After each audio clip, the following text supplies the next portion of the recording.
Welcome everyone to the information session for the Calgary Arts Development 2024 Project Grant Program for individual artists and artist collectives.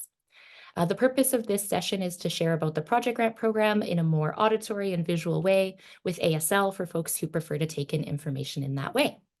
And it will also include some added context, a couple program updates, and a few examples and approaches that might be helpful when considering if and how best to apply to this program. I'll also demonstrate how to log into the CADA online grant platform and briefly walk you through the application. That said, a lot of what I will be sharing today is also in the program guidelines on our website, as well as the FAQ. So our investment program FAQ, all of that is linked online. So whether you watch this whole session or not, please make sure to review the guidelines and FAQ and reach out if you have any questions or need clarity before you apply. So I'll do another intro again. My name is Taylor Poitras. I use she, her pronouns, and I'm currently the specialist for individual and collective programs at Calgary Arts Development. I'm also the primary contact for this specific program. And while I will probably have some support from the rest of the community investment team, I can be the main contact. So you're welcome to reach out to me directly if you have questions or need help applying, and I can always triage you to other folks if needed. Van Chu, our grants coordinator, is also available to help with any general or technical support questions regarding the online grant platform or any of our other grant programs. Van monitors our general grants at calgaryartsdevelopment.com email address, which is a great go-to if you aren't sure who to contact. Van is also responsible for things like administering grant payments and investment agreements and T4As come tax time. So she connects a lot with applicants and grantees and is a good person to have, added to your email list so you don't miss any emails from them. All right, so before we jump into learning about the project grant program, it's important to acknowledge that systems like granting and public funding are usually designed in a one-size-fits-all way, meaning that they're designed for the dominant culture and are rooted in colonial Western European academic systems, which creates barriers to access for many artists in our communities who are seeking and deserving of support. So one really obvious example of this at CADA is that we currently share our programs and accept applications primarily in an online written format in English. And that alone creates many technological, linguistic, communication, and cultural barriers, just to name a few. As an organization, we acknowledge that our actions, both conscious and unconscious, past and present, have benefited some communities while limiting opportunities and outcomes for others, including but not limited to Indigenous communities, Black communities, persons of color, persons with disabilities, deaf communities, as well as Two-Spirit LGBTQIA+ and gender diverse individuals. As a public funder, we have a responsibility to Calgarians to ensure equitable access to public funding. So CADA is committed to the process of addressing and working to eliminate institutional inequities and barriers in our programs, policies, and practices by centering the creativity and leadership of those communities most impacted by structural inequities. So while we have been continuing to expand and improve and experiment with our programs, processes, and policies around equity and accessibility, it is certainly an ongoing learning and unlearning journey and commitment. We aim to continue building relationships and learning from our communities about the specific challenges that exist in granting and working to create more equitable systems for everyone.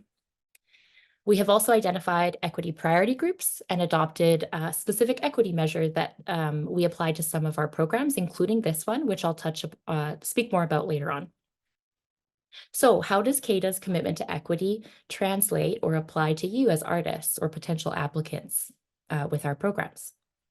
When applying to public grant programs like this one, we ask artists to consider concepts like nothing about us without us. That's a concept and a value that has been around for a very long time now, but I believe it really grew in the 1990s from disability rights activists. In this context, it's the idea that if you're creating work about or for a specific community, that community needs to be actively engaged, ideally from the beginning, and there needs to be a thoughtful, intentional, and reciprocal relationship with clear permission, benefit, and value for those direct communities. We really value and honor lived experience and the intersectional identities and unique perspectives of different people and communities.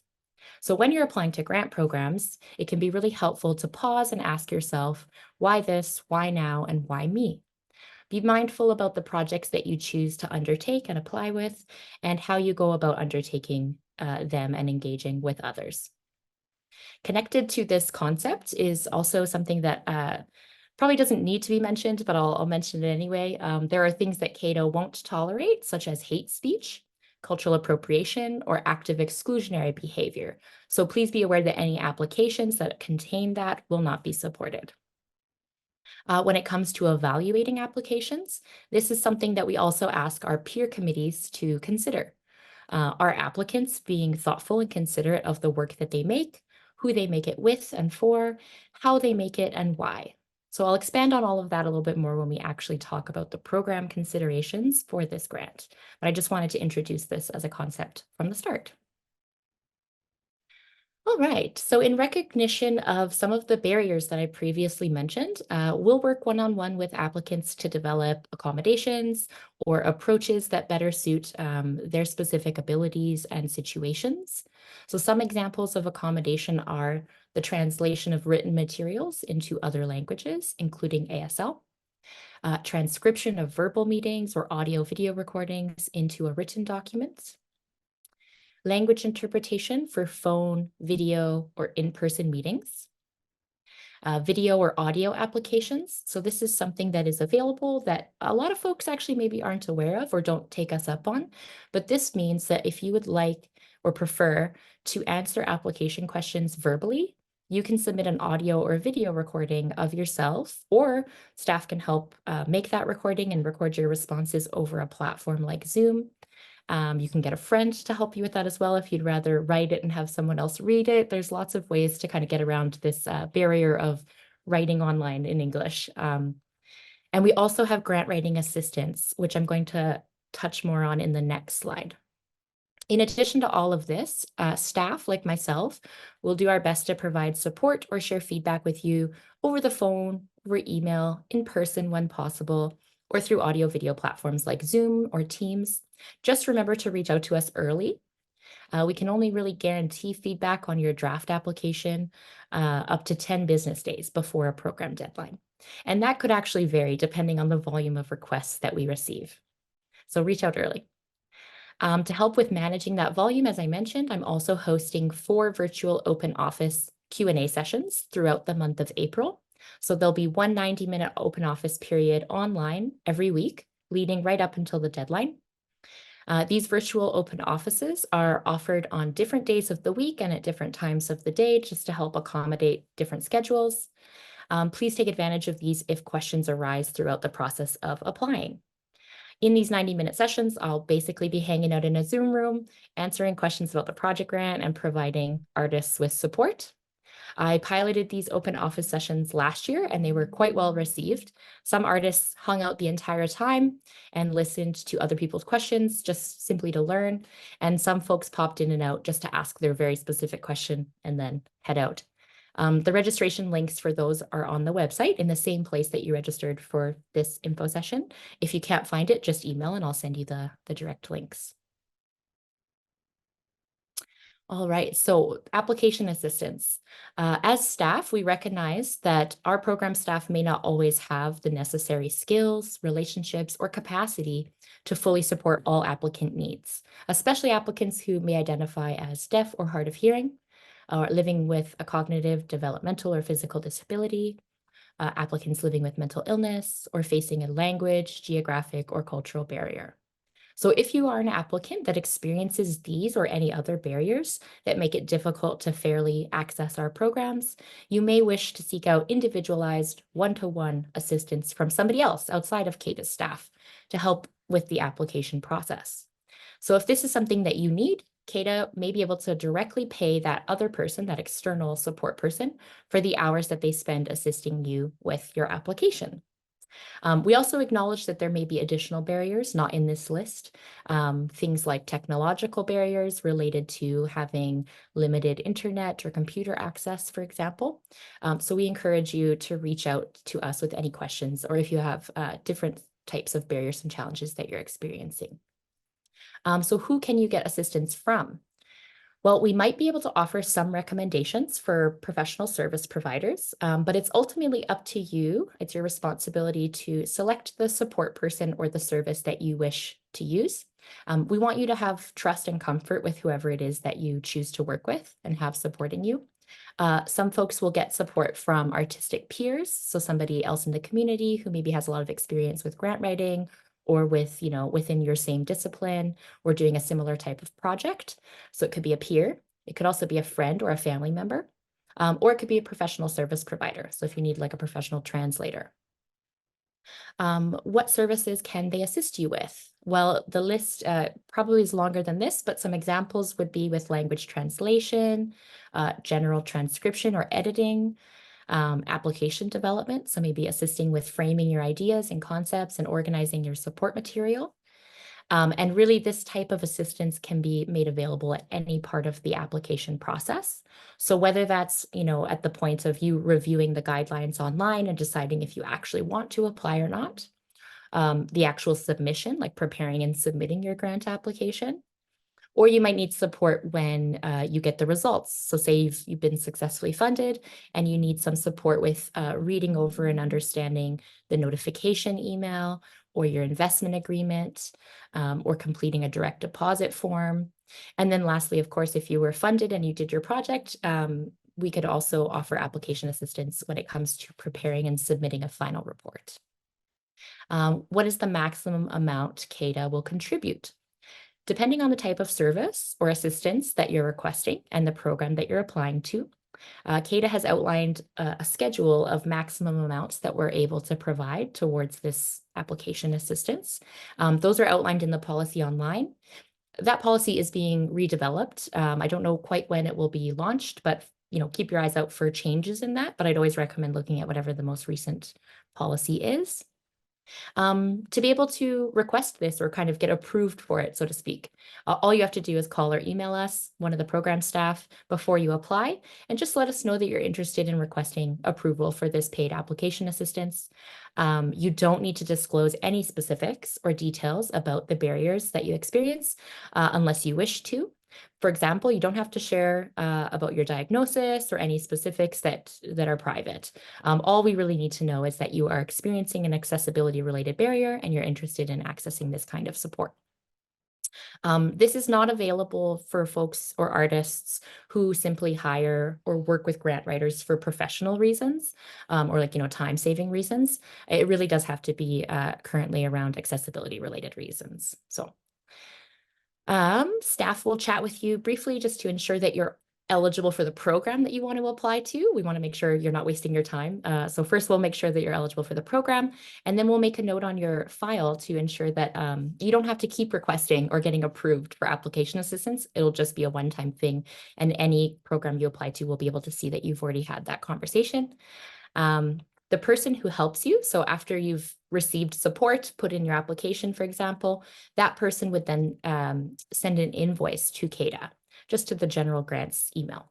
They'll want to outline the number of hours that they assisted you, as well as their contact information, the program name, and your name, and we will pay them directly. So we don't pay you, we pay the support person directly via direct deposit.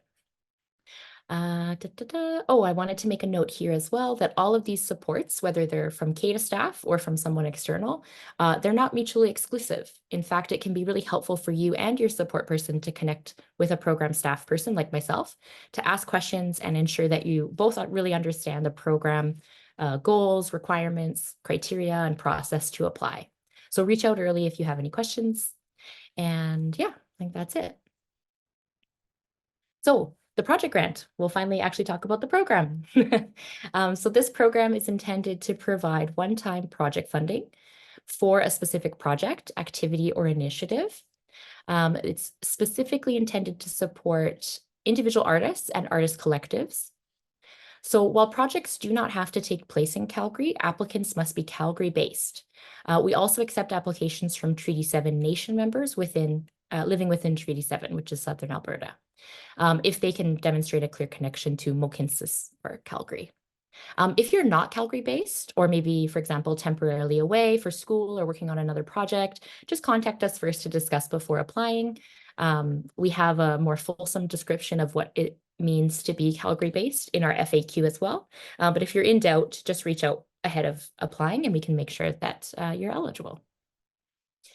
We acknowledge that there are many artists who are new or returning to the City of Calgary and may not be familiar with grant programs or the local arts community. They may still be developing relationships and connections, and that is okay. If you're a newcomer, immigrant, refugee, or a re-emerging Calgary artist and you have questions or concerns about eligibility or navigating this process, just know that our staff are available to help guide and support you. And it's also helpful to know that you do not need to be a Canadian citizen or a permanent resident to receive a CADA grant, but you do need to be able to report on the grant to the CRA, Canada Revenue Agency. Eligible applicants must pursue a professional practice, but we welcome applications from artists at any stage of career or practice. So we don't have standard definitions for emerging, mid-career, or established artists. Those definitions can vary greatly based on discipline, type of practice, and individual experience. I will share a definition for individual in a moment. We welcome applications from those working in all artistic disciplines and their various cultural forms, including but not limited to circus arts, craft arts, community and social practice, curation, dance, deaf arts, digital arts, disability arts, film, Indigenous arts, literature, media, multidisciplinary practices, music and sound, performance, theater, and visual art. And that's not an exhaustive list, so if you're unsure about if your practice fits in, please reach out. So I'll quickly go over the definitions for who is eligible. So the first one being an individual artist. So we consider a professional artist to be an artist who is actively pursuing a career in the arts and who has invested in the development of their artistic skills, voice, and goals. Artists may have formal or informal training. Artists have shared or are actively striving to share their work publicly and be compensated for their work. Artists have a relationship with their artistic communities and peers, and they do not necessarily need to be working professionally in the arts full-time. I would say the vast majority of artists I know have other jobs, but just to give you a bit of an idea of what we mean when we say an individual artist. What we wouldn't fund would be like an amateur or hobby artist, somebody who's doing it not as a profession or in a professional pursuit. If you're making work in your basement, never to show anyone, that's probably not something that we'd be able to support with our taxpayer dollars. Artist collectives. So we consider an artist collective to be two or more individual artists who have a shared artistic practice. That shared practice is distinct from their own individual practices. So for example, a band could be considered a collective, or a visual art duo, or a theater collective, or co-writers. Basically two or more folks that are working together, either in an ongoing basis, so making work regularly together, or it could be an ad hoc basis, so coming together around a particular project. Collectives, if you're applying as a collective, you need to define your collective practice, vision, and goals and processes, and really make sure to demonstrate that all collective members have equal and shared ownership and accountability for the success and completion of the project. A majority of the collective members must be Calgary-based artists, so that means at least 50% or more. The difference between that and a collaboration, so you could be an individual artist applying for a project and you plan on collaborating with folks and hiring folks to join your project.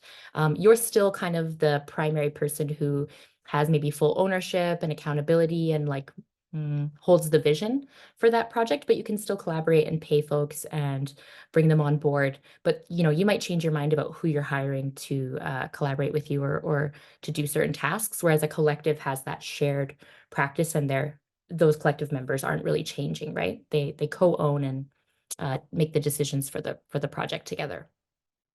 Okay. In recent years, we've also added the following two eligible types of applicants to this program as well. The first is collaborations with artists. So at the discretion of CADA staff, we will consider applications from individuals working in the arts and culture sector who don't necessarily meet the definition of an individual artist themselves, so long as they can demonstrate that artists are core collaborators or participants in the planning, development, and implementation of the project, and the project and budget provide financial and non-financial support to artists, and that they have a demonstrated history of working with artists and the arts sector. I can give examples of that, but maybe I'll hold off. But if you have questions about that, please reach out. Cultural workers is the other eligible type of applicant. So this means we will consider applications from cultural workers for their own professional development and learning, or for independent projects where they're the lead artist for the creative process. So the project should be focused on their own artistic practice, vision, and goals. And what do we mean when we say cultural worker? For CADA, for the purposes of our programs, a cultural worker refers to an individual who makes their living in the arts and culture sector, and they contribute to the success of an artist or an organization's work in a creative or technical capacity. But they're not necessarily usually the ones leading the vision for the work that's being created. So that might include production team members, so like a costume designer or cutter, a sound designer, sound operator, set designer, lighting designer, those types of production roles that definitely contribute to the work, but aren't necessarily leading the vision. They get hired by other artists or by organizations to assist with that project, but we will consider applications from them if they're leading their own project or developing their own skills and learning to better support their practices.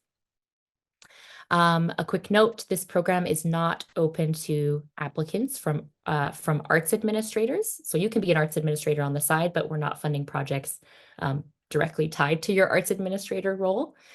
We cannot fund agents or managers, production companies, for-profit corporations or businesses, or registered not-for-profit organizations. We have other programs available for nonprofit arts organizations that if you have questions about those, you're welcome to reach out as well. Okay. All right, so applicants may apply to this program for one project or one distinct phase of a project.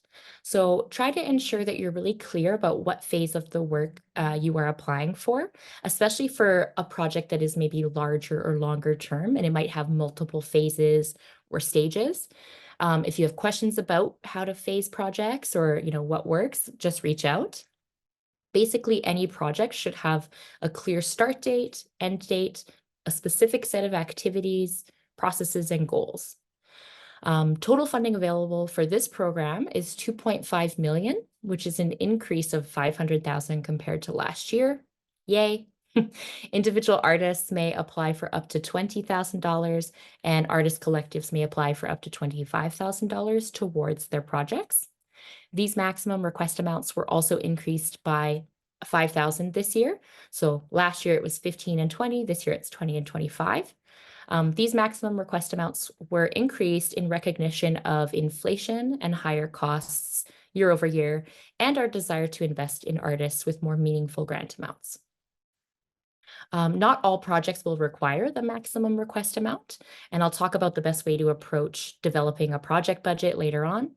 But that said, if everyone who applied to this program did request the maximum amounts, we would be able to fund a minimum of 100 to 125 applications. That number is very likely to be higher, given that request amounts from folks will vary. While we have no idea how many applications we'll receive this year, I can say the volume has been increasing steadily over the past few years, even doubling in certain years. So without having a crystal ball, it's a little bit difficult to say, but my best guess would be that it will be at least 500 applications that we received this year. We got just over 509 eligible applications last year, requesting just over $7 million. And we were able to support 163 projects to a total of 2.3 million. So that was about a 32% success rate. The original pool that we had available was 2 million, but we did receive some supplementary funding from Calgary Arts Foundation. So that was why it was increased. But just to give you a little bit of context for success rates, they can vary quite a bit at CADA depending on the program and the year. But I would say around 25 to 35 is a good average for this program. All right, eligibility. This is just general eligibility. It's a little bit of a tedious slide, so I apologize, but I'll just try to explain things as clearly as I can. Eligibility does vary from program to program, so always read the guidelines to make sure. Some important rules I think to highlight for this program are listed here. So the first being that applicants may submit only one application per program deadline. So that means if you're an individual artist, you can be involved in more than one application, either as a participant in someone else's application or as a member of an artist collective.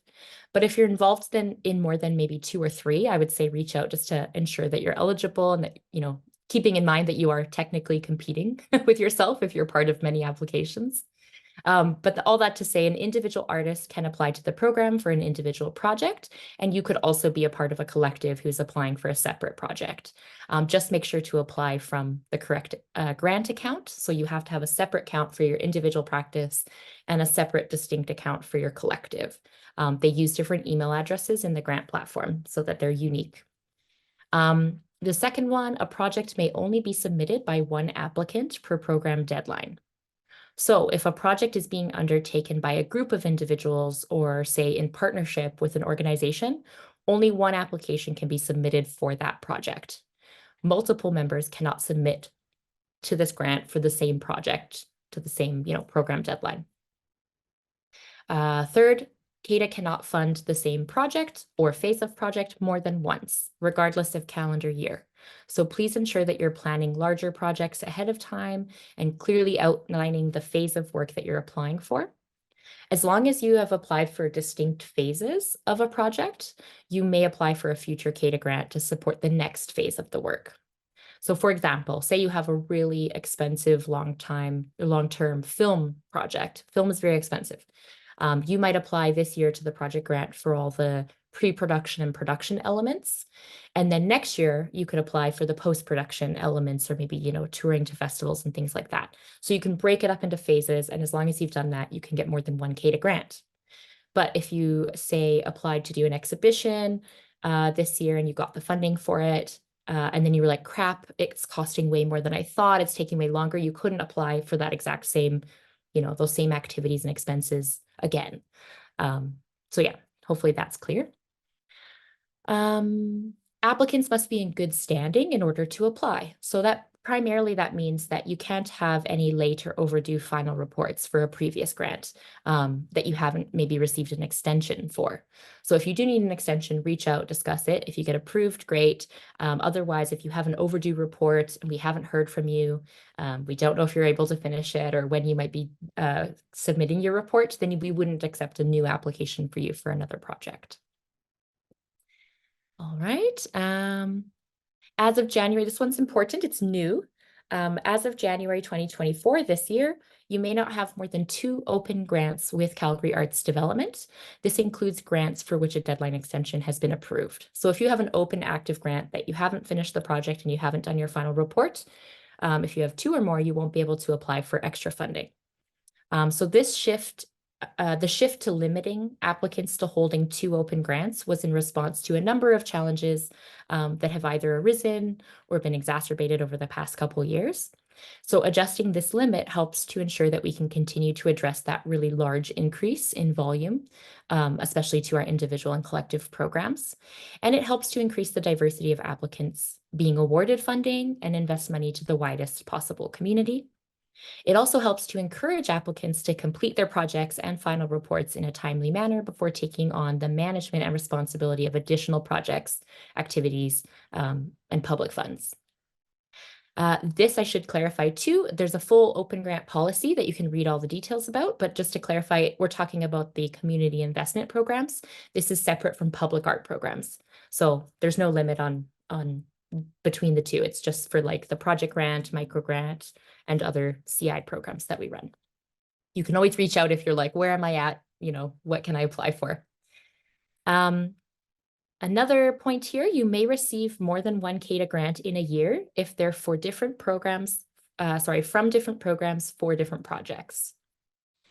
So for example, an applicant might receive both a micro grant and a project grant from CADA in the same year, so long as they're for different projects and they have not already been funded by CADA through another grant program, and as so long as it meets the open grant policy that I just discussed a moment ago. And lastly, you may reapply for the same project if a previous application was unsuccessful. So long as it still meets the program eligibility, you can reapply. Right. All right, so this is an overview of the program timeline this year. The program was officially announced on January 29th, along with all of our 2024 programs. The full program guidelines were published on the website on March 4th, and applications opened in the online grant platform on March 20th. So applications are being accepted up until the application deadline of May 1st, 2024 by 4:30 p.m. MST. Take note of the time. CADA so far, since I joined 7 years ago, has always had 4:30 p.m. deadlines. Some funders have midnight deadlines. Our reason for doing 4:30 is so that we're actually working and in the office and available for any last minute questions or issues. And so yes, so just make sure you're putting that in your calendar. It's 4:30 p.m. MST. We are expecting many applications to the program. Late applications will not be accepted. If you have something come up, please review the deadline extension policy to make sure that you are eligible for an extension. The server does get really busy on the day of a deadline, so try to submit early and try not to wait until the very last minute or even the last day if you can help it. It's always safer to submit in advance of the deadline in case you have a technical issue or something comes up like you get sick or have to deal with an emergency. I am certainly a procrastinator and do things last minute, but if you can do your best, it will just cause you less stress. So maybe pretend the deadline is earlier if you're able to. There's no autosave feature in the grant portal, so please save your work often and just to help prevent losing any information. Many artists I know will write their written responses or work on their application outside of the portal as well, and then copy paste it in once they're ready. All applications to the program will be peer assessed between May and August, so over a period of about 4 months. That assessment period allows staff time to review applications for completeness before assigning them over to the committees, and it gives ample time for the assessors to read through the applications, score them online, and meet multiple times with their committees in order to make final recommendations. I'll share a little bit more about peer assessment in a few slides. Notifications of the grant results will be sent over email by the end of August, letting applicants know if they were successful or not and confirming grant amounts. I always recommend adding grants@calgaryartsdevelopment.com, that email address, to your email contacts, as well as my own, just to ensure that any emails from us aren't ending up in your junk or your spam folder by mistake. That said, if you don't see an email by the last day of August or first day of September, just reach out. Successful applicants will also receive an investment agreement outlining the terms of the grant, which they'll need to review, sign, and return. As we receive investment agreements, funds are then released via direct deposit. The processing time for payments can take a few weeks, so most grant payments will be occurring throughout the month of September. And that timeline is really important to consider if your project is fully reliant on receiving this grant. So if cash flow is a concern for you, please consider applying for something that occurs after September of this year, because we can't guarantee that you'll get the grant or that the funds will be distributed any earlier than September. Also, please keep in mind that we are unable to fund fully retroactive projects, which basically means that your project can already be underway before you submit on May 1st, or before you receive the grant results in late August, but you cannot apply for a project that will be fully complete before the May 1st deadline. So just keep that in mind when you're thinking about timelines. Projects that we do fund through the program must be complete by the end of next year, December 31st, 2025. Successful grantees will be required to complete a brief final report just to share updates on how their project went, what they learned, and how it maybe benefited their practice or their communities. Final reports will also include a place to share an updated budget with actuals, so it's important to keep track of receipts and where the grant money is spent. Final reports are due 60 days after your project ends. If any significant changes to this program timeline have to occur, you'll be notified as soon as possible.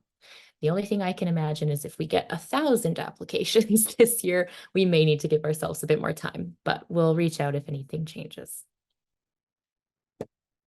All right, so what can you apply for? As mentioned, applicants may apply to this program for one project or one phase of a larger project. A project may include any of the following activities, and these activities can take place online or in person, locally, nationally, or internationally. So for example, research, you could apply with a research project to inform your artwork, your processes, your approaches, etc. It could be for creation or production of work. So that could be the creation and development of new work, adaptations of previous work, experimentation, things like that. You could apply for professional development and learning. So maybe participating in a course, class, workshop, residency, trainings, mentorship, apprenticeship, internship, all the ships. It could be a networking or industry event or a conference. You could apply for presenting or sharing work with the public. So that might be that's sharing, distributing, or selling your work through exhibitions, installations, events, presentations, performances, touring, releases, publishing, etc. And lastly, you could also apply for marketing and promotion, so activities that are related to publicity and outreach, branding, promotion, marketing, whether it be about your work, your overall practice. It could also include networking and industry events. So if you have questions about other potential project activities, please contact us to chat before applying. There's also a list of activities that we will not fund through the program, and that's in the guidelines, so please read through those as well. And here I also wanted to make a note about program streams. So in the past years of this project grant, we have asked applicants to apply to one of two program streams. They were create and develop, program and present. And this year we've gotten rid of those two streams and that method of grouping applications together. And you will instead be asked to indicate a primary project focus area. So that just means you'll select a primary focus area that best describes the core activities or goal of the project that you're applying for. So the focus area choices are actually these 5 categories on the slide. You can also pick a secondary project focus area if needed. So the first one's mandatory, the second one's optional. So for example, if you're applying to create a new body of work and exhibit it at a gallery, all within one grant application, then you could select creation and production of work as your primary focus area, and then presenting or sharing work with the public as your secondary focus area.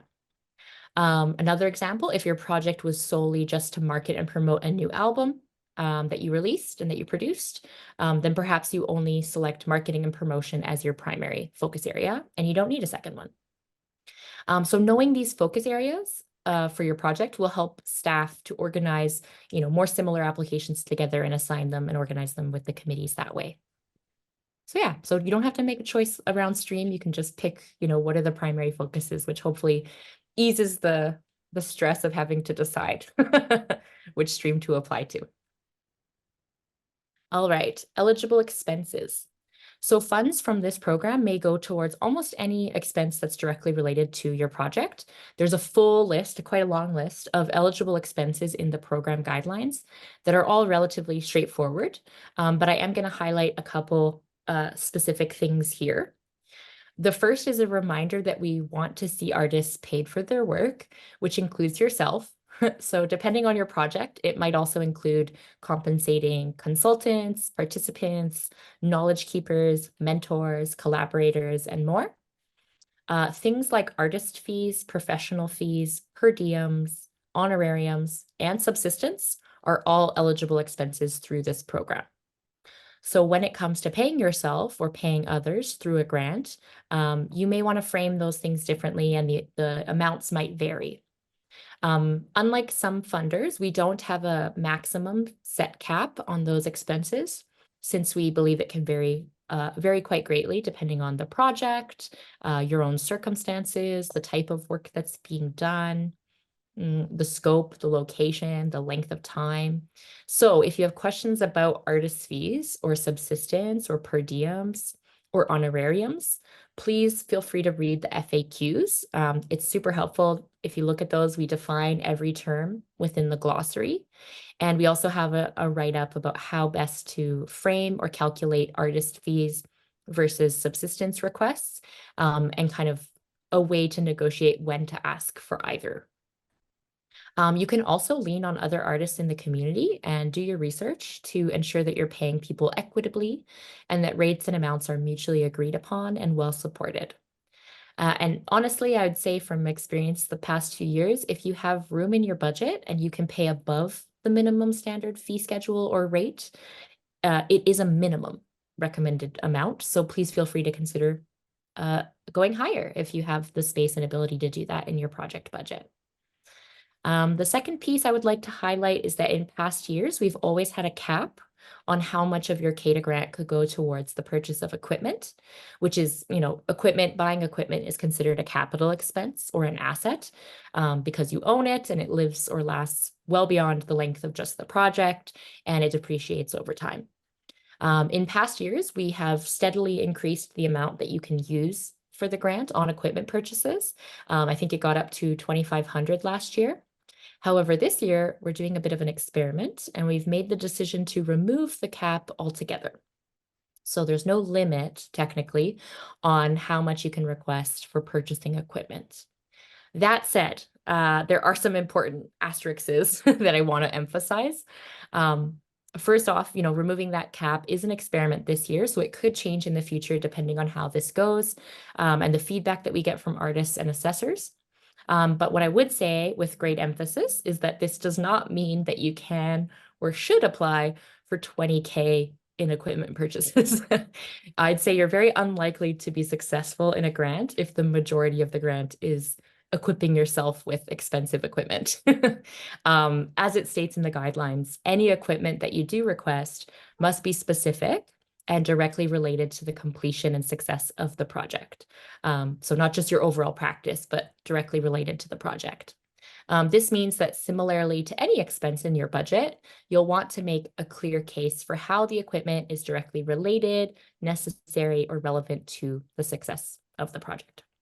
There will clearly be long-term benefits to owning equipment, which we also love, in terms of, supporting your overall practice and supporting future projects and any kind of ongoing learning and development that comes when you own a piece of equipment.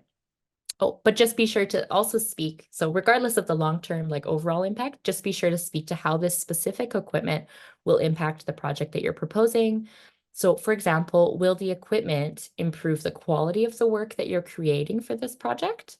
Will it improve the efficiency or reduce the time it takes you to undertake the work? Does it help you to meet a minimum standard within your discipline or industry in order to achieve a specific goal? Those are just a few examples. If it's relevant, you might also speak to the rationale for purchasing rather than renting that equipment. So looking at, the scope and length of your project and the goals that you have, or looking at the availability or unavailability of rentals, and looking at the overall cost of what it is to rent versus purchase. That could be a good thing to bring in just to kind of make the case for why purchasing might be a better deal than renting for this project. Please keep in mind too that it might also be important to consider if you have the knowledge and experience to be purchasing a specific piece of equipment at this time. So what is your level of readiness and commitment to owning that equipment? Have you ever used it before? How do you know it's the correct equipment or that it will meet your project needs? For example, if you're brand new to filmmaking and you're attempting to include the purchase of an expensive camera in your project budget, assessors might have questions like, have you ever operated this camera before? Have you done the research around this camera? Is this available for rent during the shoot days? And can you rent it first in order to build up your knowledge and skills around that piece of equipment before you choose to own it? So just even thinking about readiness and where you're at in your practice and familiarity with the equipment you're requesting. All right, the final piece I wanted to highlight here is that while course fees are eligible, this refers to individual courses or continuing educational courses that don't count towards a credit, diploma, or degree granting program. That just means we can't pay for your diploma or degree. So if you're taking courses in pursuit of that, or you're making artwork related to that, we can't cover the costs associated with those projects. If you have any questions about expenses, please reach out. All right, we're maybe one slide away from a break. So this one is all about peer assessment. As I mentioned, applications will be evaluated by committees made up of individual artists and art workers with experience and knowledge from a variety of disciplines and practices, all of whom actively participate in, experience, and advocate for the work of the arts community. Assessment committees are chosen to represent the broad diversity of Calgary and its artistic communities. So that includes things like artistic discipline, gender, sexuality, age, religion, beliefs, nation, physical, and neurological identities. The membership of the peer committees will be chosen through public nominations and staff expertise. So anyone can ask to participate on a CADA assessment committee. If you or anyone you know is interested in assessing any of our programs, so whether they be the community investment grants or the public art programs, there are nomination forms on the website, or you can simply send us an email and we'll kind of get an idea of what your practice is and your experiences, and we'll add you to our pool. Peer assessment committees help ensure that we're fairly and responsibly distributing public dollars to artists on behalf of the citizens of Calgary. The committees for our programs have the same guidelines and program considerations as you do. There's no hidden criteria. I just like to say that for folks. This program will have 4 to 6 member committees, and the volume of applications that we receive will help determine the number and size of committees that we need to assess the full program. Assessors are kept confidential and anonymous until next year, when a full list of assessors will be posted as part of our annual accountability report. The report from last year is already out, so you can see who assessed last year. Assessors are required to declare conflicts of interest according to the policy that we have, which means that they won't evaluate their own application if they applied, or any other application that they may have a real or perceived conflict of interest with. Assessors are also held to our confidentiality agreement, commitment to equity, and our group agreements. We pay assessors an honorarium to serve on any of our committees. So this honorarium has been increased from past years and is outlined in the terms of reference for the program. So those are linked within the program guidelines. They change for each program. So just make sure to read the terms of reference if you want to better understand the responsibilities and expectations that assessors are, they're asked to commit to. All right, so next slide, let's jump back in.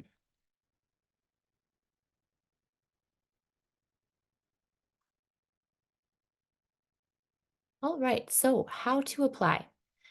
We accept applications to this program through our online grant platform, which is called Smart Simple. There are a few areas of the new website. Our new website just launched on Friday. There's a few areas that link to the grant platform. And I'll actually maybe pause sharing my screen and demonstrate. This is the part where I'll actually show you where to log in and kind of what the application looks like. But just to give an overview, you would apply online through the platform, and you would complete or update your profile, which has things like your resume, artist practice, and contact info. And then you'd also complete the application form, which has, the actual application questions, a budget, timeline, and support material. So I'm going to stop sharing just so I can swap. Share my browser so I can walk you all through it. Chrome. Share. Okay. Can you all see the website? Yeah, I'll assume yes. All right, so grant investment programs. I mean, this is the homepage. I'll go to the homepage. This is what our new website looks like. The grant investments you can get to from a couple different places. This is one.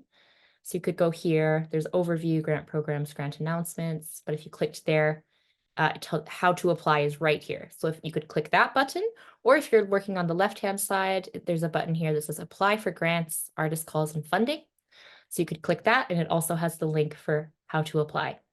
So when you click how to apply, you'll see that it talks about the platform, and there's an area to log in.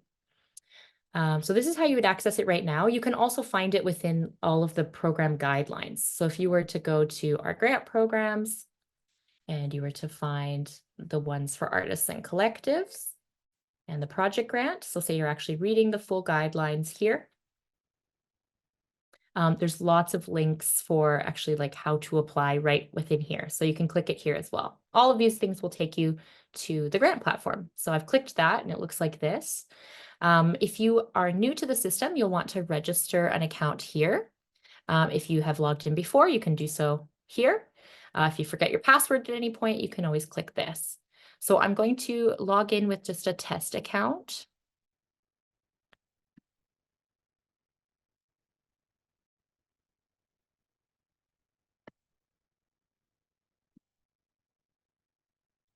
Just to demonstrate. So once you've logged in, this is what the homepage looks like for you. It will look slightly different if you are a collective. Collectives will have my profile and they'll also have something that says my organizational profile. That just means your collective profile. We couldn't change the language because we also fund organizations. So, but you'd want to update both if you're a collective. But this is an individual account, so all we see is just my profile. So if you click this, it has general information that you need to fill out. The red asterisk means mandatory or required field. The rest is optional. So you can include your pronouns, title, first and last name, how to pronounce your name, email, phone number. Some of this will be submitted when you actually create an account. But if there's anything that wasn't, you can fill it out. So years of practice is how many years you would consider yourself practicing in a serious or full-time or professional way. You select the disciplines that you've actively been working in over the past 12 months. So you can select multiple or just one. It's totally up to you. There's a long list. This is just the ones that I've selected for this fake account. There's a question here if you're interested in being considered as an assessor. So sometimes we might go through to see who said yes if we're seeking additional folks, and we'll reach out and invite you. But the best way to show interest is to fill out that form I was mentioning or send us an email. The two main parts of your profile are the resume, your artist resume, and your artistic practice statement. So this is an uploaded field. This is a written one. I'm going to talk about these in more depth later on in the presentation, but basically you would enter in information for both of those. There's options to include links to social media as well. And then there would be a button to say save or submit my profile. You can click here to make edits at any time or update it. But this is what you would do first is your profile. Then you can go back to the home page. And then under here in open opportunities is where you'll find the actual grant programs that are available. There's a lot of awards and things that are showing up here because it's a test account, but you might only see one or two. The one that we're looking at is the project grant for individuals and collectives. There's a brief description, the deadline. You can view the guidelines as a PDF here if you click it, but really you'll just want to hit apply. And to begin your application, you click here. It just says make sure you're saving. So begin application, that opens up the actual application form. Please read all these information text boxes. They have lots of great info and kind of make it really easy for you to navigate. So read those. As you scroll down, you'll see there's 4 tabs. There's contact info, voluntary self-identification, project overview, and planning. So these are the 4 tabs that you see as an applicant. Again, read the instructions. This basically is letting you know that all the information below is actually going to be ported over from your profile. So the profile I just showed you, where you're entering your resume, your artist practice statement, your disciplines, that will, because I filled that out, it's automatically porting it over. It's saying I'm an individual, here's my resume, here's the disciplines I work in, this many years of practice, and this is my artist statement. So this, you can't edit directly here. You have to go to your profile, make updates, and it pulls it over. And that's because a lot of folks, that stuff doesn't change. So we don't want you to have to redo it every time you apply to a grant, but you are welcome to update your profile at any time. The parts that you'll actually fill out within the application are the equity priority group. This is basically an optional survey, which I'm going to talk about later, but you can decide if you'd like to opt into filling it out or not. And you can say how you identify if you like, and you can be as specific as you prefer as well. Then these 2 tabs are the main ones for the actual project. So the first one is the project overview. You'll be able to give a project name, brief description, which is basically 25-word summary of what you're applying for. It just helps assessors really quickly understand and remember what this grant is about. So it's an identifier. You'll put in the amount that you're requesting, so up to 20,000 max for an individual. You'll put in your project start date, which can be before May 1st. But just remember, funds won't be distributed until September. So if you need the money to do the project, make sure your start date is after September. The project end date, all projects have to be completed by the end of next year. And you can't be done it before May 1st because that's fully retroactive. Discipline, select the artistic discipline that's most relevant to this application. So there's options, including, multidisciplinary if it really does touch on a few. And then the focus areas that I mentioned. So primary focus area, secondary focus area if needed. And then the three bulky sort of like written parts are here. So your project description, artistic impact, and community connection. All three of these are 500 words max. I'm going to talk about them in more depth in the slideshow, but just so you see where they are. And then the last tab here is for planning. So this is where you're doing budget, support materials for your budget, a timeline, and any kind of additional support material you want to include. So I will demonstrate the budget here. Read the instructions, but in a nutshell, you can add expenses here. These are all eligible expenses. So for example, say you're paying artist fees, $2,000. Describe in detail, like who is this for, what artist, how did you come up with that amount? Is it based on a quote from them? Is it a fee schedule? Is it an hourly rate? Is it, you could just give some context for how you calculated that. And if it's one artist or if it's three artists, break it down. I'm not going to do a whole bunch, but you could basically continue to add expenses and definitely utilize the notes. Put notes in there because it really helps us understand, well, what course? Is it one course? What's the length? Was this quoted? That kind of thing. Then below, you'll do your revenues. So you don't have to have more than one revenue. You could just be asking for the grant, the CADA grant, to cover the full cost, so $3,000. And it's obviously pending. You don't really have to leave any notes, but say you had other revenues. So you only need $2,000 from CADA, and the other was, we could say in-kind service. I don't know if that's the right one, but say your course fees were covered by the program. You got a scholarship or something and it's fully covered. You could type some details in about that. And so now we can see that our project expenses are $3,000, our revenues are $3,000, it balances to 0. If it didn't balance, so I'll get rid of this one. Oh, sorry, the captions are in my way. There we go.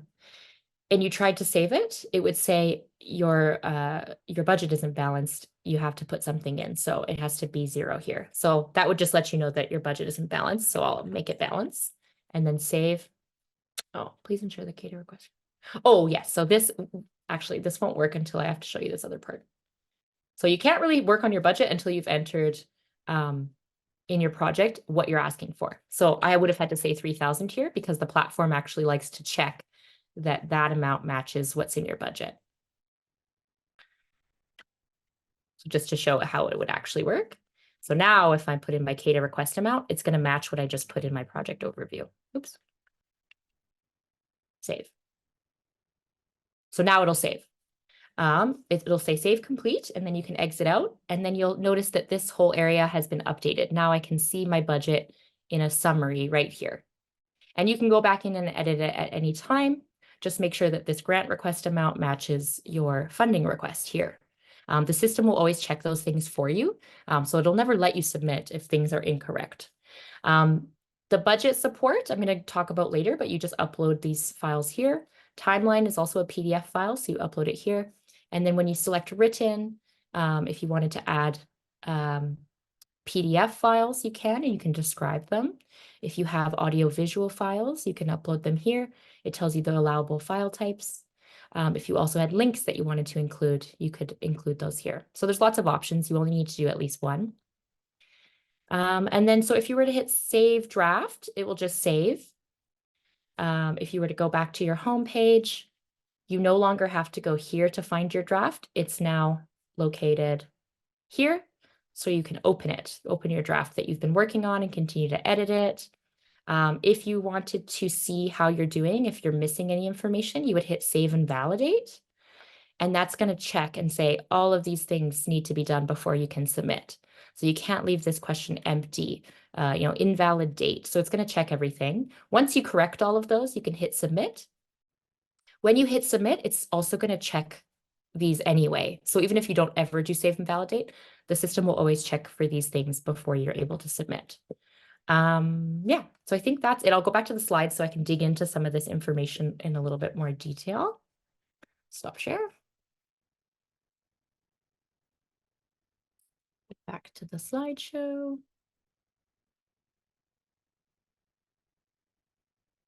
All right. All right. So, I forgot to demonstrate this, but on that registration, if you don't have an account, you just have to set one up and you click new and register here. And it's a very simple form where you put in your contact info and it'll email you to set up a password, and then you can log in just like I did. Just going to skip over my notes because I just demonstrated it all and talked about everything. So just to go over really quickly, this is the checklist. So these are the things I just went through that are part of the application form. So I won't repeat them, but now they're on the slides if you ever need to see a summary again. I'll make a note here, those 3 written areas, the project description, artistic impact, and community connection. Those are the bulky, written pieces. You saw that there's a maximum of 500 words. This was increased from last year. It was 450 last year, and we did that just based on feedback. But the word counts I want to point out are simply guides, and they don't need to be considered a goal. You don't have to get to 500 words to have a strong application. If you don't actually need to use up the full word count to make your case and to describe things in a clear way, then don't feel compelled to just fill up space or repeat yourself over and over to get to that max. It is important, of course, to provide enough information so that assessors can clearly understand your practice and your project goals and activities. So do try to be thoughtful and clear and specific. Committees really do appreciate straightforward applications, that they don't have to do a lot of work in order to understand and connect the dots. So don't make it complicated, but also don't be vague. The next 4 items there were all kind of related to planning. So the things that really support your planning and feasibility are the support materials, the budget, and the timeline. So we'll dig into those in a moment. So I'm going to start with the profile pieces. Your artist statement is basically an introduction to you and your overall practice and goals. The artist statement shouldn't be overly long or difficult to understand. We usually say about 100 to 300 words max. It does not need to be a manifesto on your artistic practice, but really it should be a concise and helpful overview of your work and what's most important to you. It should really demonstrate who you are, what you value, what kind of work you make, how you make it. So for example, processes or approaches, and why it's important to you. Your artist statement will likely change over time as you and your practice do. And just remember that context matters. So the type of artist statement that you might submit to accompany a gallery show or as program notes is going to look really different than the type of artist statement you would put in a grant committee, typically. You don't want them to be full of jargon and inaccessible language. It should be really a straightforward, helpful overview of your practice. In a grant application, this is probably one of the first things assessors will read, and it really helps provide the most significant context for how they understand you as an artist and how your project connects to your practice. As I mentioned, this is located in the profile, and once you've saved your profile, it gets automatically ported over to your application. So make sure it's correct before you hit submit. Another piece that's in the profile is the resume or CV, curriculum vitae. An artistic resume is basically a clear list of experiences that are relevant to your art practice. So a resume or a CV can be a helpful tool for assessors to view alongside your artist practice statement. It really helps to give them a better understanding of your communities, your experience, and your history as an artist. There are many formats and some may be discipline specific. For the purposes of our programs, simplicity and readability are more important than fancy formatting. A beautiful resume is great, but we also want it to be really clear. So typically we see a date list format from the most recent experience or activity to the least recent, and it's usually split into similar categories. Be sure to include information like dates, locations, maybe a brief description of each experience if it's not really obvious by the title. Your resume might have headings or segments that are about your education, training, workshops, residencies you've attended, works that you've produced, commissions, awards or grants that you've already received. It depends on your discipline, but exhibitions, publications, past performances, engagement. It could have media, professional affiliations, and all kinds of things. But all of that said, don't let a resume intimidate you. There are many, many valuable experiences and entry points into a life and a career in the arts. And it's okay to have gaps in your practice or times that maybe you weren't creating or working in the arts for whatever reason. It also does not have to only include professional experiences. You can include anything that you think will help assessors understand how you got here.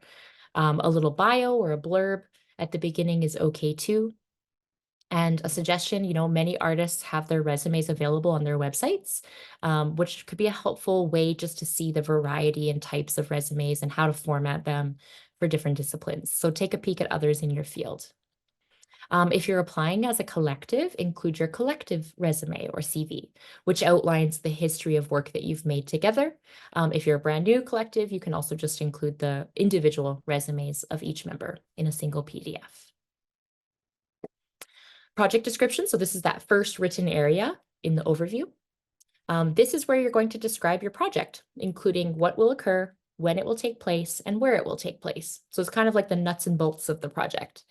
In the description, try to be clear, straightforward, and specific. Assessors should really clearly understand what you want to do with this grant after they read this section. This really sets the stage for how they understand the rest of your grant. When they look at the budget or they look at the timeline, it should really connect to this project description. You may want to include some information or rationale for how you came to decide the what, when, and where of your project. So for example, you might speak to why the dates you've chosen are the most feasible, or how you came to decide on the location or venue for the project. You might also touch on who else is involved in the section, but there is a dedicated space later on to talk specifically about who else is impacted by the project or involved in the project in that community connection section. So really this area should just be a helpful, relatively detailed description of the project, but keep in mind you'll have a chance to dig deeper into the who, the how, and the why in other sections of your application. All right, so the artistic impact section is the second written area. This is the section where you'll describe your artistic goals for this project and what success will mean for you.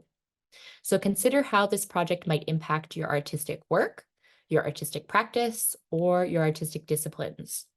So depending on your project, you might talk about artistic goals that you have for the actual artwork itself, or around certain artistic processes, techniques, or approaches that you'll be utilizing in the project.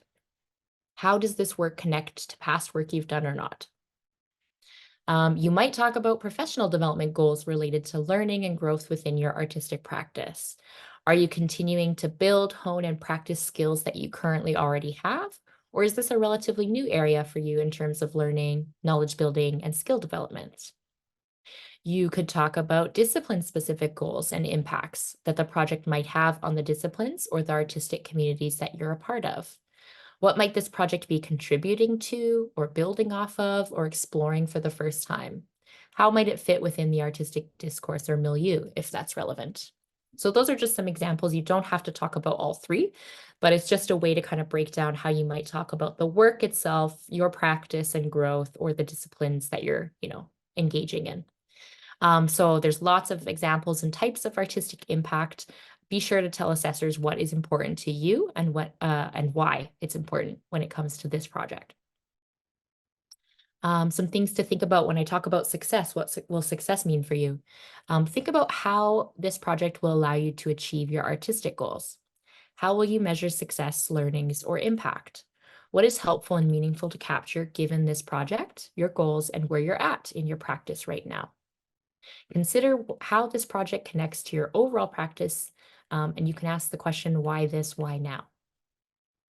This is really not about saying what you think the funder or the assessors want to hear, but really about defining what success actually means and looks like to you as the artist. Think about what your artistic goals are, what you need to achieve them, and how you will know if you've achieved them. It's a really it's good to start thinking about this now. Developing your own systems of evaluation can be really beneficial to personal artistic growth and development and guiding your practice into the future. All right, and the last written section, the third one, is community connection. The specific questions in the application are on the slide here. So describe the people or communities that are connected to this project and why you've chosen them. And what are the community related goals for this project and what will success mean for you? So it's quite similar to the last question, but now it's about the community or other people involved. There's also a special note in the application that says, if you are the only person involved in this project or this stage of the project, please speak to potential future connections or goals and who you generally make your work for and why. So there is an opportunity for you to speak if it's a very solitary part of the project. I find artists sometimes get hung up on this section or this is the one they probably have more questions about when compared to the other two. So I did try to add a definition for what we mean when we say community, because I think it's just even the term community connection that stumps people. For the purpose of our programs, we define community as those who view, participate, collaborate, engage, or benefit from your work. So depending on your project, that might include audiences, participants, students, artists, collaborators or partners, institutions or venues, mentors, teachers, neighborhoods, specific communities that are maybe aligned or with, around a shared identity or goal. Could be discipline specific communities, geographical, religious, cultural, folks that just share a similar interest, value, aesthetic, or curiosity. There's all kinds of ways to define and talk about types of community. It can include many things, but it also doesn't have to include all of those things. It's really intentionally broad so that every artist can find a way to respond to this question, regardless of, the context of their project. There's space to speak about how this project will impact your relationships, networks, or communities during the project or after the completion of your project. So your community-related goals could be about deepening and strengthening current relationships that you already have. It could be about forging or creating brand new relationships or working towards building future aspirational relationships later on. Depending on your project or the phase that you're applying for, you might answer this question really differently. Some projects might involve a lot of engagement and sharing with the public at this time, while others may only have a few collaborators or maybe a mentor involved, while others still may be quite solitary at this point in time. And all of those options are okay. We really deeply value how a project might allow you to better connect with your communities in the future, just as much as we care about a project that might immediately be involving, engaging, or impacting a community. For projects that involve actively working with, engaging, or sharing with other people, this is where you might describe those relationships, how they'll be engaged or considered throughout the project, or why this project is important to them. So not just to you, but to the communities and the people that you're involving. The depth and quality of your relationships is just as important, if not more important, than the breadth or the quantity of your relationships. So we don't expect you to be everything to everyone, but we do want to know and see how you're considering others in a thoughtful, respectful, and informed way. This is a reminder I'll bring back from the earlier slide that if your proposed project intends to make work about or for a specific community, it will be essential to speak directly about your current relationships and connections to said community. For example, are you a part of that community? If not, how are you engaging that community? Are you including, valuing, and respecting those perspectives in a meaningful way? And are those involved being equitably compensated and appreciated or engaged? For projects that are perhaps more solitary and don't really engage or involve others at this point in time, or they don't involve sharing the work publicly yet, this is where you might describe your general artistic relationships to different communities or who you make your work for, how you consider, your end audience or end and folks during the creation or research process, or how this project might impact your ability or capacity to better connect and build relationships into the future, or a sense of community even. All right, like artistic impact, consider what your own measures of success might look like. Evaluating the success of your relationships or your community goals must be meaningful to you and those involved. While quantity and numbers can tell a really meaningful story, you might also be interested in qualitative measures like audience response, feedback that you receive from a mentor or a workshop participant, or the way you felt experimenting with a new form of engaging or sharing with public. Just consider what feels authentic and meaningful to you and define it. All right. So project timeline. The project timeline should really clearly show the committee how you're going to accomplish the project in more detail than what you shared in your project description. So the project description gave that like intro to where, when, and what, but the project timeline is where you can dig in a little bit to the details. So you're going to try to outline all the important artistic or community-related tasks, activities, events, milestones, deadlines, process periods. So having kind of like a work plan that shows all the tasks. Make sure to include dates or locations or who's involved, within the descriptions if it's not apparent. Ensure you're including enough detail to clearly demonstrate what needs to happen, when it needs to happen, and the how sometimes.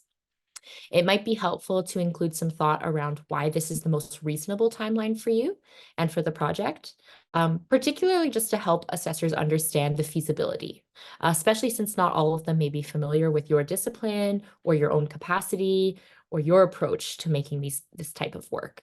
So for example, you might want to say, I'm going to take a full year to do this project because I also am committed to a number of other projects and I need the time and space to be able to manage multiple things. So it's a longer timeline than you might expect because of that, or because of the way you operate, right? Maybe you are living with a disability and you need to build in good amounts of space and rest time and flexibility within your timeline. Or if it's really short, back up why and how you feel you're going to be able to do that project in that short period of time. Lean on your past experiences, the supports that you have in place, the fact that you're solely dedicated to this project and nothing else for that period, but kind of give some context for why the timeline looks the way it does. Just to assuage any, doubt of this is not enough time or that's way too much time when assessors are reading. You can also make note of things that are confirmed or pending wherever it's necessary. If something important changes from pending to confirmed after you've already applied to the program, just reach out to me. We might be able to give an update to the assessor if they're still reading and reviewing and making decisions. It might be nice to know, hey, that venue is actually confirmed, or those dates are now confirmed, or I got that other grant I applied for, so it's no longer pending in my budget. It's for sure. Or I got accepted to that residency. You can send those updates to me and I'll include them where I can. There's no standard template for your timeline. You can use any kind of format that makes sense to you, as long as it's in a PDF but when you upload it. Depending on your project, it might make sense to use a calendar format. You can do a dated list format. So for example, a list of all the things you need to do each month or each week. Or you might use some sort of chart or diagram. Just make sure that it's really easy to clear or see, and it's clear and intuitive and easy on the eyes. So I know some folks will use complex things like a Gantt chart, and that can sometimes be hard to see in a PDF view. It can get really small or hard to actually like see where things line up. So make it really easy to view for the assessors. All right, the project budget. So this is another area I think people go, so I'm going to spend a little time here. The budget template that you use is directly built into the application, as you saw. The budget will ask for the list of all your relevant project expenses and a list of any relevant project revenues, including the amount that you're asking for from CADA. So be sure to account for the entire scope of the project that you're applying for. Your budget should balance to zero so that it's clear how all of your expenses will be covered by revenues. As you enter in dollar amounts in the template, you saw it does the math for you. So you can always, there's less room for human error, but you can see what things are totaling up to as you enter them in. Each line item in your budget has a notes section that we strongly recommend using. I would say if you have a blank note you probably shouldn't. I would have a note for almost every line item to really describe what it is that that expense includes, how it was estimated or calculated, or any other helpful, information. For example, you can indicate if something is purchased or rented. So say you've included, a piece of equipment or something, indicate if it's purchased or rented. If you're outlining fees for different artists or other professionals, include their names, the role, a breakdown of their payment. Like I said, if it's a flat fee or an hourly rate, weekly rate, a quote based on a fee schedule like Carfax. If you're referencing a fee schedule but going a little bit higher, you can give context for why, or just to kind of state that.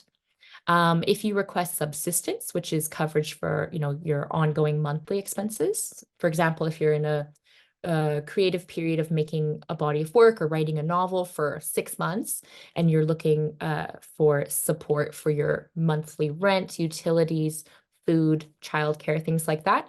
That's what subsistence is. So instead of paying yourself an artist fee, you're covering off your living costs so that you can devote your time and energy to that project. So when you are asking for subsistence, break it down. How many months is it covering? What does it include? You do not have to back it up in terms of like proof of what your utility bill is every month, but just break it down in the notes. In the revenue section, you'll at the very least include what you're asking for from CADA. If you have other revenues, you can include them as well and indicate if they're confirmed or pending. That might be things like other grants, sponsorships, donations, in-kind support, which is basically like donating time or space or things for free. Personal contributions, earned revenues like ticket sales, if applicable. So say you're actually hosting an event and charging folks for tickets, we would want to see your projected ticket sales reflected in the revenue, because that's obviously going to go towards covering some of the project expenses, things like artist fees or space or whatever. Assessors often wish budgets had more clarity and detail provided, so don't leave room for questions or confusion. Be really clear about every single line item. A common question that we get regarding budgeting is, should I apply for the maximum amount that the program offers, or will I have a better chance if I apply for less? So we encourage applicants to apply for activities that fall within the general range of the program and budget for what they realistically need to complete the activity. So imagine how that activity would ideally run and then build your budget off of that, rather than starting at the maximum and building backwards. So, if you're like, I know I want to do this show at this gallery space, and I still need to finish up some work, start to build out like what your expenses are. Okay, I need space. I need transportation of my materials. I need some additional materials. I need time to pay for myself for finishing the work and also exhibiting the work. Food for the opening reception. Maybe you want to hire like another artist to perform at the opening of your exhibition. Like just going through what is your ideal scenario and see how much it totals to. And then work from that. So if you go over the maximum amount that you're able to request through the program, then you can consider the scope of your activities. Maybe you limit the scope, change up some things to make the budget a little bit smaller, or you can think about phasing, like I said, like if it's a really large budget, maybe you have to phase it out or apply to multiple grants for different costs or activities. And you can also think about where to find additional costs. So if it's a little bit over budget, maybe you think about, can I get some donations? Could I find some in-kind support? Is there another grant I could apply to help cover the whole budget? So if your proposed budget costs more than the maximum amount, if that's the case, you'll need to show how you'll fund the remaining expenses.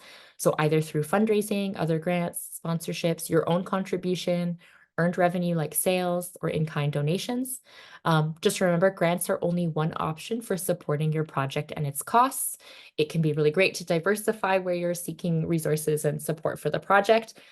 That said, there's not an expectation that you have to contribute your own finances. It doesn't necessarily like look better to only ask for 15K from CADA and throw in 5 from yourself because you think that the jury will appreciate it or view it in a better lens. I've heard that myth a lot. I can't speak for other funders if they do prefer to see that. For CADA, it is okay to have CADA's project grant fund the entirety of that budget or that phase of your project. If you need to put in your own contribution or find other revenues, because it's a larger budget, great. Or if you just want to invest in it for some reason, or to offer some of your time in kind because you know it's going to be way too much to be able to include in this budget, that's okay too. If you're applying for additional funding outside of the program, so say you're applying to the AFA for a different grant for the same project but different expenses, do your best to demonstrate that you've done your due diligence, the proper planning, you've applied, and then basically what we do is coach the assessors to assume that you have as good of a chance as anyone else to get that other funding, even though it's still pending and not confirmed yet. We're not going to approach it. We're going to give you the benefit of the doubt, I guess is what I'm trying to say. So if you have pending revenues, just make sure that you've actually met those deadlines, that you've given yourself enough time. If you're trying to raise money for sponsorships, you're not trying to do that within a really short time period. You've given yourself enough time, because that's what we're going to be looking at is, does it seem feasible or reasonable for them to get all of these other revenues that they're projecting? Okay. Budget support materials. So there's two different support material areas, as you saw. The first one, which is right below the budget, is a space where you can upload any budget-related support material. So things that will help back up or demonstrate your budget items and estimates. For example, you might include research, quotes, standard fee schedules, correspondence that confirms rates, past examples of revenue, screenshots, etc. The budget support material is optional, but highly recommended, especially for things like artist fees or anytime you're paying someone, or larger budget items like flights, course fees, equipment purchases, or rentals. For expenses like subsistence, you do not need to upload a PDF of your utility bill or your mortgage, like I said, and you don't need to get super granular. So we do not expect you to take a screenshot of every tube of paint and paintbrush that you're going to be buying. Those can just be sort of generally described in the budget notes. So general support material. The other area, as I showed in the platform, is where you can provide any additional material that will help support and strengthen your application and help assessors understand better about your practice, project, or planning. So you might consider including things that demonstrate the quality of your work, examples of work, documentation of past projects, information about your process. You might include things to demonstrate your capacity. So planning documents, support letters, mock-ups or drafts of the project if you have them. You might include things that demonstrate your research and planning around the project, such as contracts, letters of confirmation, planning documents, things like that. Or you might include things that demonstrate the partnerships or relationships that that are related to the project. So whether it be CVs or bios of your collaborators, letters of support from other people involved, correspondence that shows their interest. If the project gets funded, they're on board. The material you include should be relevant and meaningful to the application. And assessors really love to see examples of work so they can actually visualize what your artwork and practice is like. There will be a list of allowable file types, as I said. Be considerate of how much support you include. We only ask assessors to review up to 10 minutes of support for each applicant. They'll be reading many applications, so try to direct their attention. If you're including a 15-minute video, maybe direct them to watching these 3 minutes that are the most important. Or if you have a full, script that you've uploaded, maybe consider just including an excerpt or a synopsis or something that's a little bit easier to digest. Okay. I know I am definitely taking more time than I had hoped, so I'm going to skip this break and try to just power through the rest of this. I don't know that we'll have time for questions. Obviously, this project grant is a lot heftier than I thought it would be to go through. So please consider joining the Q&As later on or just emailing me and following up with questions. But hopefully I can get through the bulk of this. So program considerations and scoring. This is what your applications will be evaluated on. There's 3 considerations or criteria: artistic impact, community connection, and planning. Based on the information you provide in the application, assessors are going to rate the level to which they agree or disagree with each of these 3, which I'm going to describe in a second. Each program consideration will be weighted equally, and the scores that are assigned to each rating will be consistent. So for example, strongly agree will always equal the same number of points on the back end. So the assessors don't know how many points they're worth. They're just sort of using the agreeance levels. But just so you know, there is math on the back end so that we can actually put things in a ranking order. So artistic impact is the first thing you're being evaluated on. This says the applicant shows a clear, in-depth understanding of their practice, goals, and what success will mean for them. So how the assessors understand artistic impact is, and what that means is how you're meeting, how the assessors understand what artistic impact means and how you are meeting the program consideration is based on what you tell us about what is important to you in your practice, what your goals are, and how this project will allow you to achieve them. So ensure that you've provided enough information and context for the assessors to draw these connections. It might seem really obvious to you, but it can provide if you can provide rationale and context, it helps fill in the gaps so assessors don't need to make assumptions or guess why this project is important or what success looks like. You should be able to be honest and show awareness for where you're at in your practice or your career, where and how you fit or don't fit into the artistic communities or disciplines that you're working in, and what artistic quality, growth, or success mean for you. Those are all super subjective things, so really define it for yourself so that assessors can understand.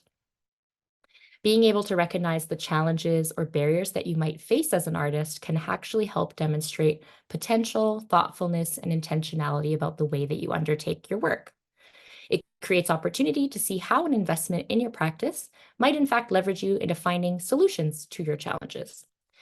While I think it can be really tempting to paint a rosy picture to funders in a grant application, demonstrating that you actually have taken the time to think and reflect on how you undertake your work or challenge some of your own assumptions really shows the committee that you're well set up and ready to steward a public investment in an effective way.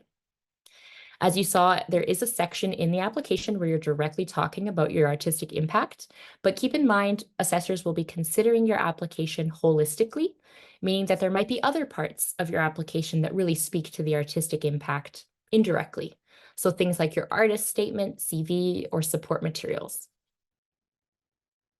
The second criteria is community connection. So this one says the applicant shows a clear, in-depth understanding of the relationships and communities connected to the project, as well as their goals and what success will mean for them. This can include future relationships or connections, as well as those occurring during the project itself. So while we know that many artist practices and projects might not necessarily put a primary focus on community engagement or relationship building, we do want to open a conversation for every applicant to say what community means to them and how they think their art contributes to that community, whether it be directly or indirectly during the project or later on.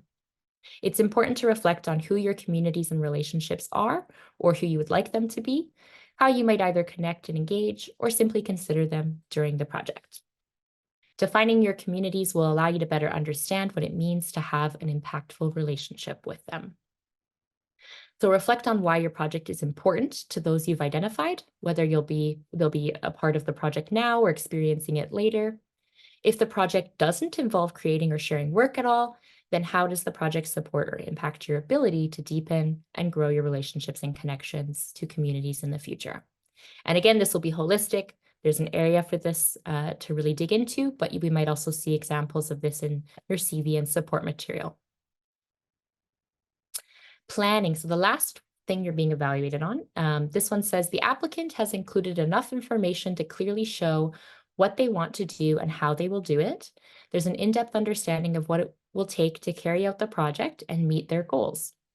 This is demonstrated by a clear, achievable, well-supported application. So for example, the applicant has enough relevant experience and/or necessary support in place, a feasible timeline and budget, suitable partners, collaborators, and mentors, etc. So while the application is holistic, the primary parts that will relate to this is your budget, timeline, and support.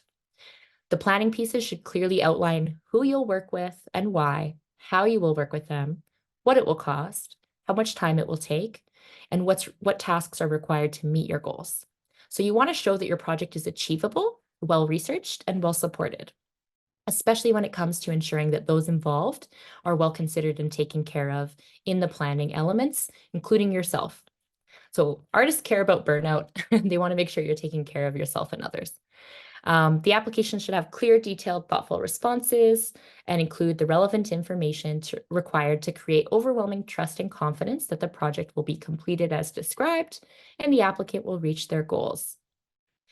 They should feel there's a clear sense of readiness and awareness within the application. So keep all three of these things in mind while you're writing and preparing your application. The assessment process, that's the 4-month period, as I mentioned, where we are evaluating. The total pool of funding available is 2.5 million. Assessors are responsible for reading and scoring all the applications that are assigned to their committee, according to those 3 program considerations that we just talked about. So that's what they're evaluating and scoring. Committees will then meet to discuss applications together, make adjustments to their scores and recommendations. The program staff are then responsible for facilitating the discussions and ensuring that the conversations are fair, appreciative, and that everyone is acting within the group agreements and the program guidelines. The committee's final scores will result in a list of projects that are recommended for funding, and CADA staff will review these recommendations and finalize the list. Partial funding might be allocated, but it's rare. We would only recommend partial funding for an applicant if there's a specific expense that is ineligible within their budget, or if the majority of the committee recommended less for a specific reason, like a strong case was not made for a particular activity or expense, like equipment. If there's no more funding left in the pool to another example would be is if we only have so much funding left, we might look for if we can still fund one more artist with a lesser amount, but we don't want to hamstring that artist. So we'll usually try to find money to round it up and fund someone at a full rate, even if we're at the last grant. A note about tiebreakers. In the final 10% of funding, if there are applications that are tied, but not enough funds in the grant pool to support all of those tied applications, the priority may be given to folks based on the following considerations. The first being projects proposed by artists that are belonging to an equity priority group, which I will review briefly on the next slide. And then second, we might also prioritize projects from artists who have not received a CADA grant before or within the past 2 years. The equity priority groups, that was part of that voluntary demographic survey in the application that you can opt in or out of filling out. If you opt into filling it out and you're part of an equity priority group, then you'll be considered for this tie-breaking measure. Responses to that survey are completely invisible to assessors. The only people who can see your responses to that are CADA staff, and we only look at it in terms of tie-breaking scenarios, or if the research team is gathering aggregate data to see, who are we funding, who are we not, and looking at gaps and trends and things. So these are the equity priority groups identified for this program. Just for the sake of time, I'll say there's full descriptions on our website. This is just to acknowledge that there are many groups and communities that have been underfunded in the arts and in our granting programs. So this is one small measure to try to help address that. And it was borrowed from Toronto Arts Council's equity framework.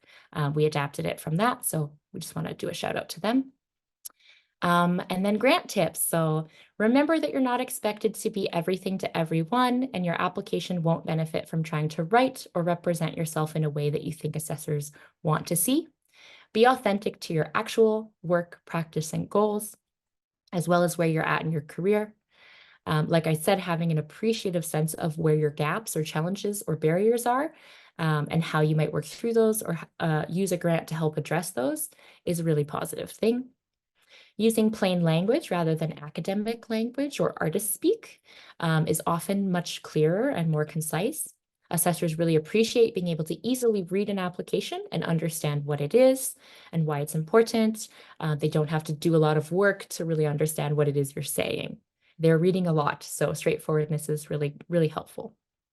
Try to avoid jargon or technical language, remembering that the assessment committee will be made up of people from multiple backgrounds, disciplines, and different experiences.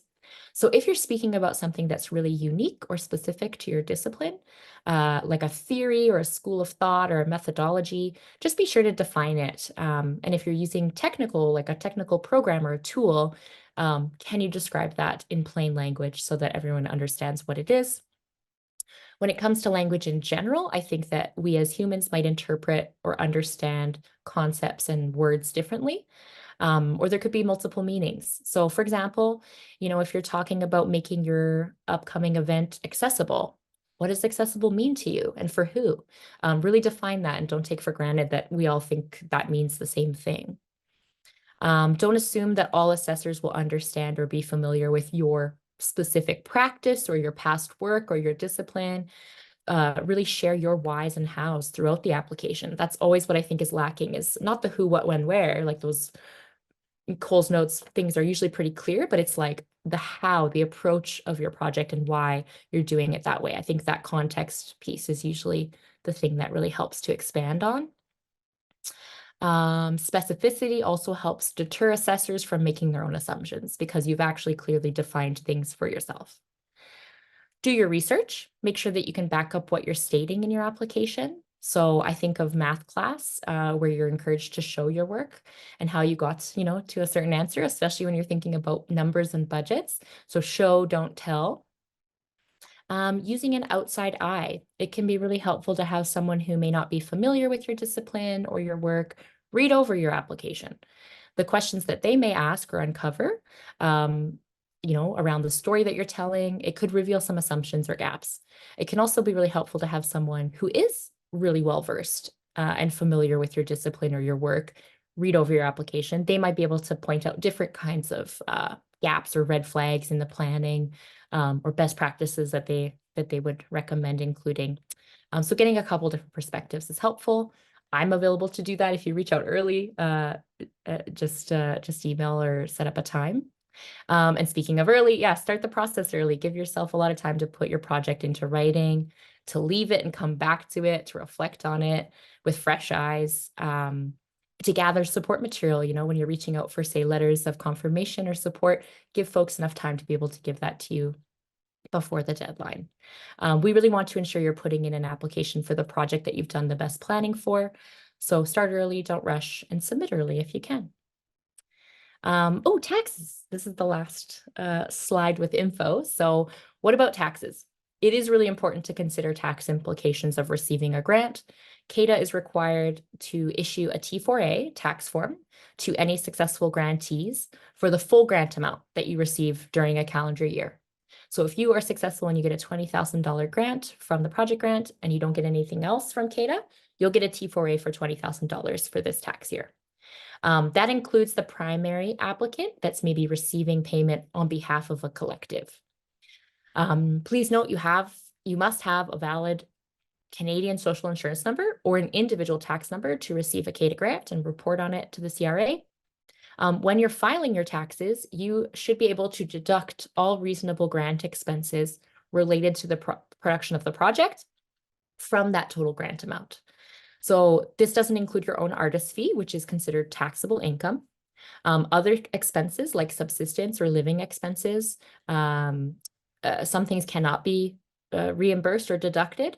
So it's your responsibility to document all expenses related to the project so that you can claim them against your grant amount. Keep receipts, invoices, correspondence, payments.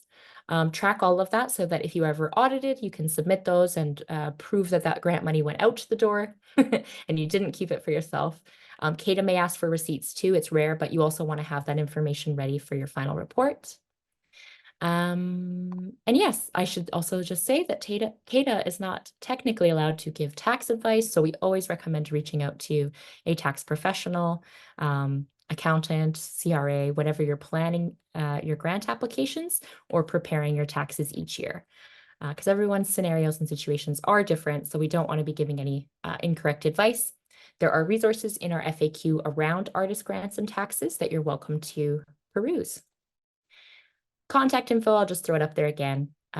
Like I said, I'm available to answer questions. I'm so sorry this session went long and we don't have any time really for the Q&A, but I'll stay on a little longer, but the ASL interpreters may have to head out. But just reach out. There's lots of opportunities over the next month or so to connect, ask questions, to hear from other artists at those Q&A open office sessions. So don't be shy, especially if it's your first time applying. All right. Thanks, everyone.